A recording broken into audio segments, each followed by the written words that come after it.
महात्मा बुद्ध की कहानियां बहुत ही अनमोल ज्ञान और शिक्षाओं से भरी हुई हैं। इसलिए हम आपके लिए भगवान बुद्ध की नैतिक कहानियां जो हमारे जीवन से आज भी जुड़ी हुई दिखाई देती है वो लाते रहते हैं, जिससे आपके मन में चल रहे प्रश्नों के उत्तर भी मिल सके और इन कहानियों को सुनकर आपका मन भी प्रसन्न रहे और आप एक सकारात्मक जीवन जी सके। तो चलिए चलते हैं अपनी मोटिवेशनल कहानी की ओर। कुशीनगर के एक समृद्ध परिवार में व्यक्ति रहता था। वह एक व्यापारी था और वो हर किसी की मदद करता था और उसके बदले सब लोग उसकी तारीफ करते थे। अपनी तारीफ सुनकर उसे खुशी मिलती थी। एक बार वह चौराहे से जा रहा था तो उसने सुना कि कुछ लोग उसकी निंदा कर रहे थे। वे कह रहे थे कि ये जो सबकी मदद करता है ये दिखावे के लिए ही करता है, इसमें जरूर इसका कोई स्वार्थ होगा।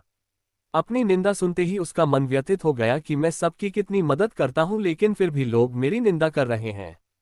इस जीवन का क्या लाभ, इससे अच्छा तो मुझे मर जाना चाहिए। उसकी इस बात से उसके परिवार वाले और मित्र काफी परेशान हो गए।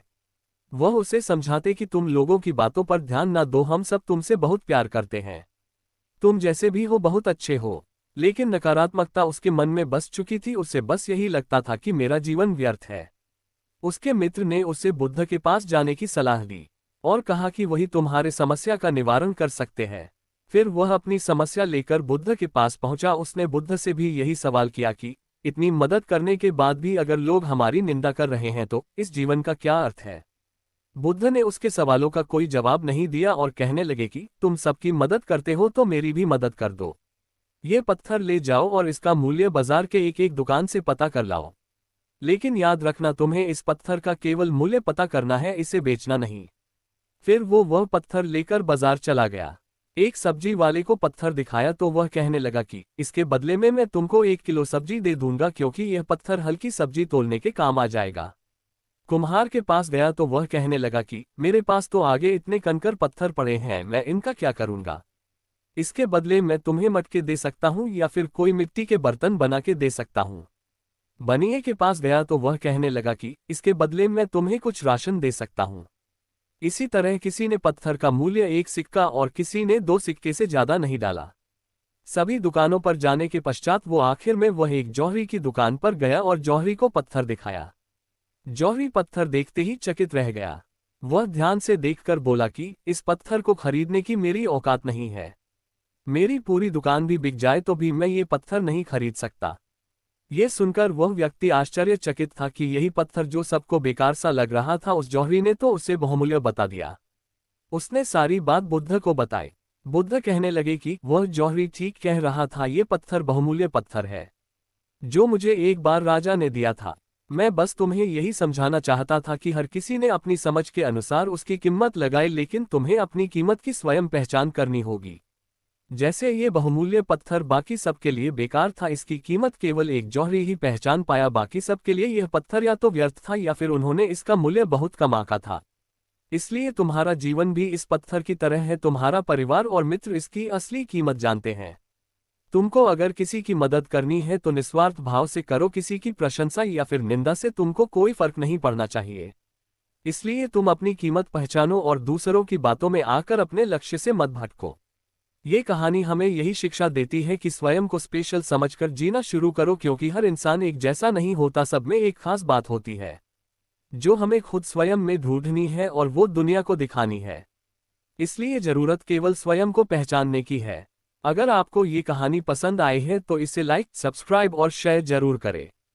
तो आइए चलते हैं हमारी दूसरी कहानी की ओर, जो हमें ये सिखाएगी कि बिना सोचे समझे कोई भी काम ना करे, क्योंकि उससे हमें नुकसान ही पहुंचेगा।